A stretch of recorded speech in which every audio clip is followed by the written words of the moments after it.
यावर्षी 14 जानेवारी 2026 बुधवारी सूर्य मकर राशीत प्रवेश करतोय।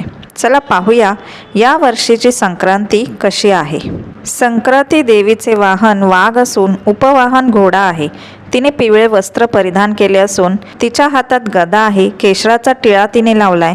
ती वयाने कुमारी असून बसलेल्या स्वरूपात आहे। वासाकरता तिने जाईचे फूल घेतलेले आहे आणि पायस भक्षण करीत आहे। यंदाची संक्रांत सर्प जातीची असून मोती धारण केलेला आहे। ती पूर्वेकडून पश्चिमेकडे जात असून वायव्य दिशेस पाहत आहे। संक्रांतीने ज्या वस्तू परिधान केल्या आहेत त्या महाग होतील। तसेच संक्रांती जिथून आली आहे तिथल्या जनतेला सुख प्राप्त होईल। या वर्षीचा शुभ मुहूर्त आहे दुपारी 3:13 पासून संध्याकाळी 5:45 पर्यंत असेल। सुहासिनींनी पूजन करावे, तिळगुळाचे वितरण करावे आणि सुगड पूजन करावे।